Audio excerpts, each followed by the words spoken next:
Hey guys, how are you doing today? I hope everything is well wherever you are, and thank you for joining me on my channel. And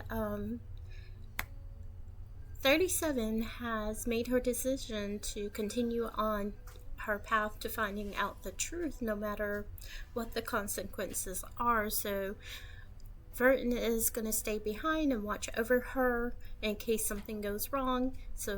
Um, so we're going to find out what the question is and, well, what the truth is today in Outside the Limits of Part 9. We are on Chapter 7 of Reverse 1999. Let's see. Unspeakable, indescribable, untouchable, unsurpassable. Oh, thank you. I literally forgot about that. Yeah, it's green apple. I thought about you when I bought it.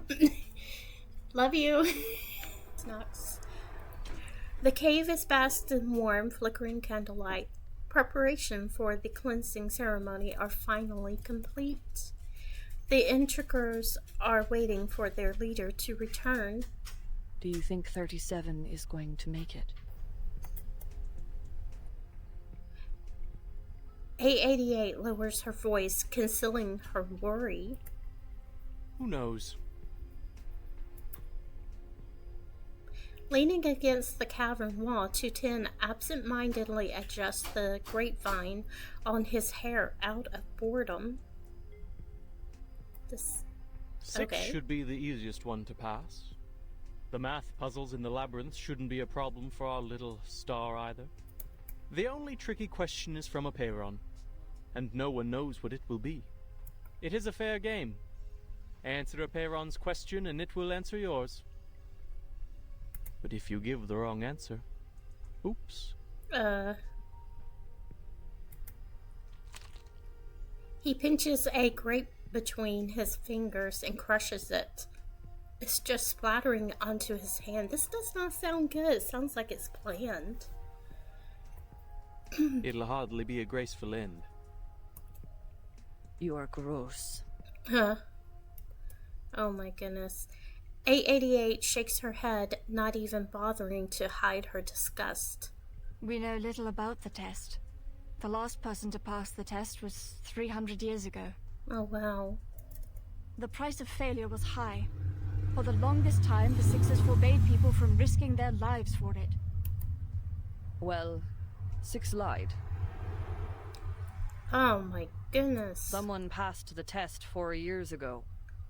Really? An unexpected piece of information, even 210 straightens up in attention. The Banshee gazes into the distance, watching the shadows cast by candles dance on walls. The two of them are so much alike. Their talents, their mindsets, even their first thoughts when facing an impossible challenge. It is an irresistible temptation indeed. Could it be her mother?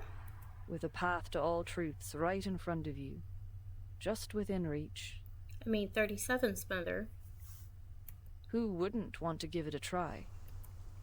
I want to know who passed that test.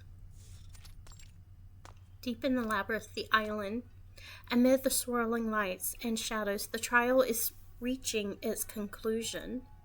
She has reached the heart of the maze, the lair of Minotaur, where the final challenge awaits.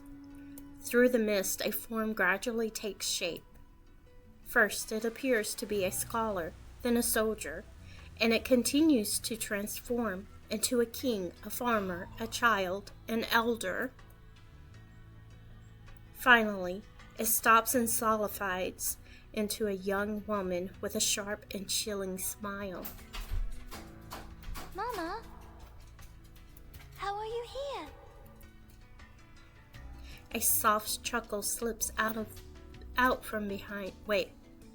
A soft chuckle slips out from the shadow. No, I'm not who you think I am, child. I'm but a shadow, a flicker of fire, a projection before you. Back to Plato's cave. The shadows on the wall.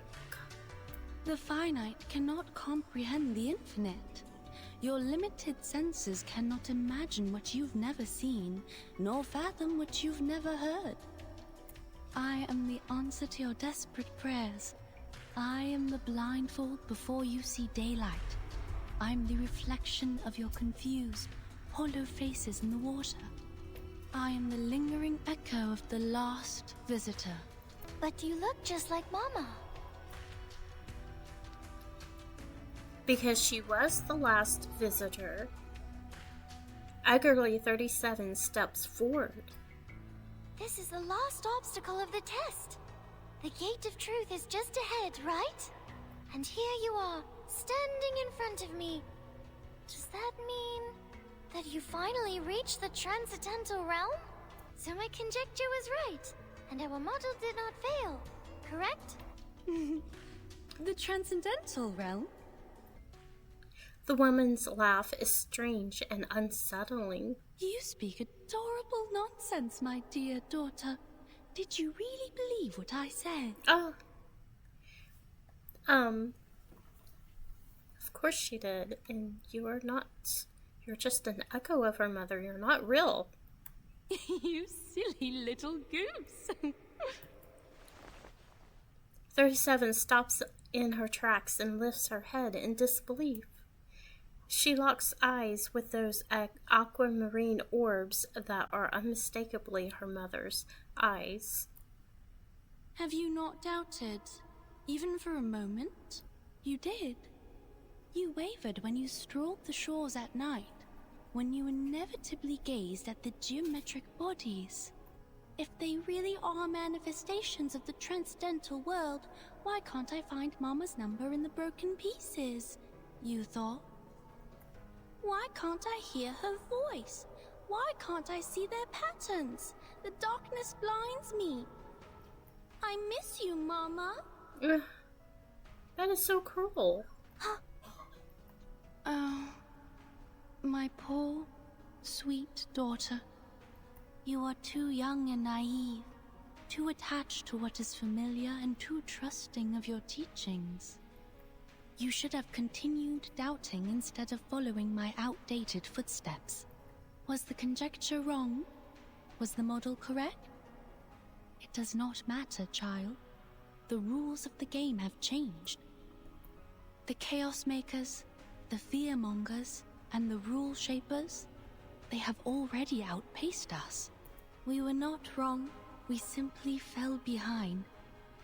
We were blinded by the dream of the transcendental realm and could not see through reality.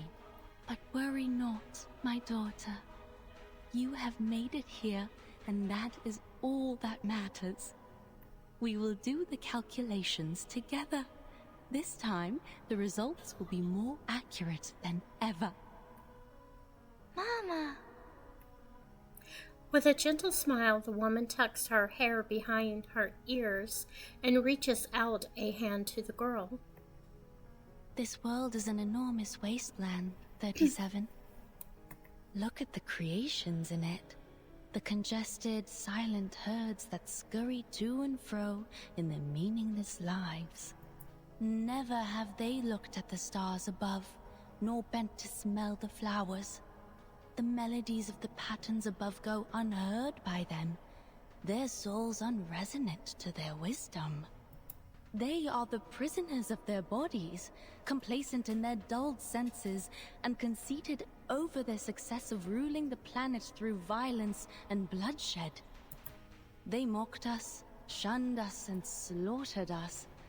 They discriminated against us throughout the ages, branded us as lunatics, and spat on what we held dear. I'm still wondering if this is Arcana's illusion here, making everyone think. This sounds like Manus Vindictae's beliefs. But we never gave up once. We were never truly defeated. One day, they will be proven wrong, and they will be forced to admit it.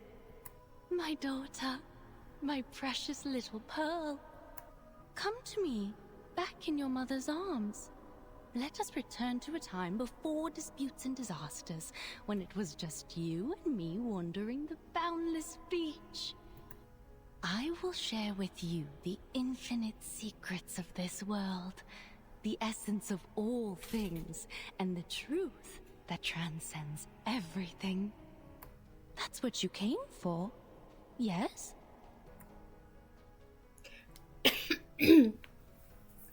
Her eyes are earnest and sincere. 37 slowly climbs the stairs, longing to reach out and grasp her mother's hand. Don't do it. Don't. She suddenly looks up, confused, and asks a question. But Mama, I am 37, not infinity. Why would I want an infinite number of secrets? The ground is shaking. What is happening? Did she give the wrong answer? I honestly think she passed. She could tell that's not the way her mother believes. The cavern's illusory landscape shifts again. A fierce wind abruptly rises around her. Amidst a howling gale, 37 looks defiantly up into the air, her eyes peering past her mother's silhouette. I don't long for the infinite secrets, for it is not within the scope of my number. I know who I am. I am only 37, a finite number, a pebble in the sand. The tides could wash over me, engulf me, and crush me at any moment. You tell her. Even so, I am glad to be 37, for I know my limits. I know my boundaries. A concept whose supreme existences cannot even fathom. Her mother's shadow shatters, the shards simmering and pulsing in the air as if they were alive. I think if she had gone with her, that would have ended her life right there. The wind picks up, whipping her hair around and forcing her to narrow her eyes against the current. But she stands her ground, refusing to yield. Acheron, the Boundless One, I am here for a simple question. How can we escape the darkness of the phenomenal world and be free from the emanation forever? Pinky! Her voice disappears into the wind like a pebble sinking into a pond. But then the ripples echo back.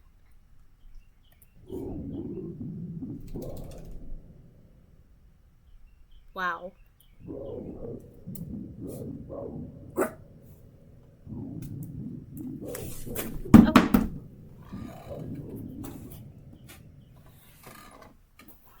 Come on. Come on.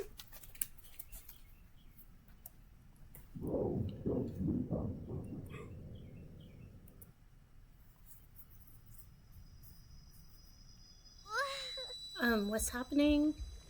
Incomprehensible sounds assault her ears like ancient echoes rising from the depths of the ocean. They aren't recognizable syllables of any known language, but more like reverberations between layers of rock walls, each note stabbing through her like a dagger. Her breathing becomes labored and blood trickles from her nose. Oh my goodness. Dizziness turns in her head, causing her vision to blur and double. How? It clearly promised me an answer.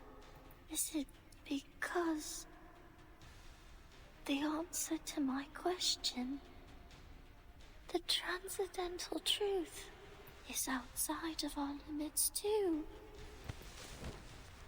Make way! Wait, Move! no! Go back! Madame Lucy, we have the right pronunciation. The script you gave me was correct. This is the arcane language of the incantation. Where did you get it? Very well. Give it to me. Inform all research teams that we are moving on to the next phase of the project. Swift and sure footsteps stride past glass-walled rooms, stopping at the main control room of the Storm Observation and Research Initiative. The control station is bustling with activity as liaisons send messages through electrical signals and pneumatic tubes to various offices, all part of a well-oiled routine. Enigma is here too. If you're here to check on the progress, there is none. Really? I'm afraid you'll leave disappointed, Madam Lucy. The robot hardly notices the mockery in his tone. She approaches one of the liaisons and holds out her hand. In her palm is the script brought by the dove. Oh, okay. Send this to everyone. It has been verified. This is the correct pronunciation of the immunity ritual. I wonder where she got it from. Could it have been Marcus, perhaps? This is... His hand trembled. Despite its size, the tiny slip of paper holds great importance. Following the pronunciation guidelines, he carefully spells out the first word. La Unwa. The script is taken from his grasp. What? Why? Standing next to him, the liaison holds the script in her hand, also trembling with excitement. We must share this with everyone! She trots over to the control station. The script is transposed onto the screen. The liaison meticulously checks every detail, ensuring that nothing is overlooked. La Unua Circlo. She reads into the microphone, her voice confident and clear. With a final press of the send button, she turns away with a satisfied smile on her face. Could this be the interruption in the cave? Perhaps, maybe, why her answer didn't seem like whatever was happening just now. I want to go back. Dang it. Help! Without warning, her torso cracks apart and her entire form crumbles, shattering to the ground in pieces. Is this incantation what causes them to dissipate during the storm? What was that? The storm is meant to be rid of the humans.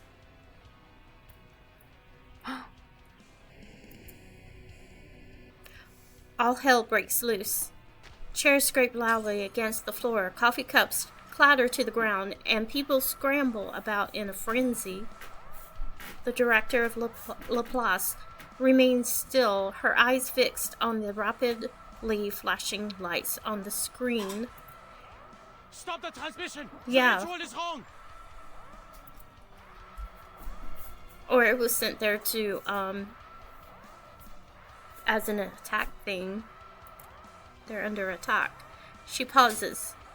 In the face of chaos and turmoil, it falls on someone to step up and take action. No. What? The incantation is indeed correct. Okay. Wow. I want to get back to the cave. I do believe that is the incantation that was used on the storm to cause the humans to disintegrate. So, at least that's one piece of the puzzle that's been figured out. But I want to get back to know what is happening with 37 and Verton. And dang. Okay, I cannot wait for part 10. Return to the Earth. It doesn't look like we have anything extra. No, we don't. Alright, so that that concludes this episode, and I will see you guys tomorrow for part 10, Return to the Earth. Hopefully we'll get back to the cave, and as always, thank you for watching and have a great day.